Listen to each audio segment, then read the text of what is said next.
Bonjour à tous, dans cette vidéo nous allons voir comment calculer les termes d'une suite définie par récurrence. Dans l'exemple, on nous dit dans la première question tout d'abord soit un la suite définie par u0 égale 2, et pour tout entier naturel n, un plus 1 qui est égal à 3 fois un plus 2. Autrement dit ici, chaque terme de la suite est défini à partir du précédent, c'est ce qu'on appelle une suite définie par récurrence. Alors on me demande ici de calculer u1 et u2, donc pour calculer u1, eh bien, il va falloir utiliser le terme précédent, à savoir u0. Alors pour calculer u1, on va reprendre la formule qui est ici. On sait que pour calculer un terme, il faut calculer 3 fois le précédent plus 2.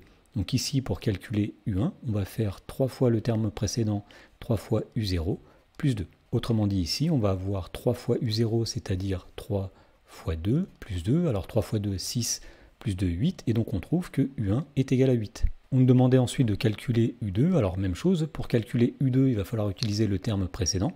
Et d'après la relation de récurrence ici, eh bien on peut dire que u2, ce sera 3 fois le terme précédent, c'est-à-dire 3 fois u1 plus 2. Alors on avait trouvé que u1 était égal à 8, donc u2 ce sera 3 fois 8 plus 2. Alors 3 fois 8, 24, plus 2, ça va donner 26, donc u2 c'est 26. Dans la question numéro 2, on nous dit soit vn la suite définie par v0 égale 1, et pour tout entier naturel n, vn plus 1 qui est égal à 2 fois vn plus n plus 3. Donc là encore, on est en présence d'une suite définie par récurrence, puisque pour calculer un terme, eh bien, il va falloir utiliser le terme précédent. Alors on nous demande de calculer V2. Donc pour calculer V2, il nous faut le terme précédent, c'est-à-dire V1, mais nous n'avons pas V1, eh bien il va falloir d'abord calculer V1, et pour calculer V1, il va falloir utiliser le terme précédent, à savoir V0. Donc comme on l'a dit, on va commencer par calculer le terme V1. Alors pour calculer V1, on va reprendre la relation de récurrence qui est ici.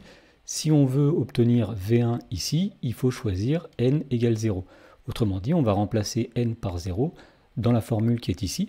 Donc V1, ce sera 2 fois V0, plus le n ici qui vaut 0, plus 3. Il faut faire attention, pour calculer V1, il faut remplacer tous les n par 0, et en particulier le n qui était au milieu ici. Voilà, donc maintenant on peut calculer V1 en disant que V1 c'est 2 fois V0, c'est-à-dire 2 fois 1, plus 0, plus 3. Alors 2 fois 1, 2, plus 0, plus 3, ça va donner 5, donc V1 est égal à 5. Et maintenant qu'on a V1, on peut calculer V2 en utilisant toujours la relation de récurrence qui est ici, que nous allons appliquer pour n égale 1, puisque si on veut ici avoir V2, il faut choisir n égale 1.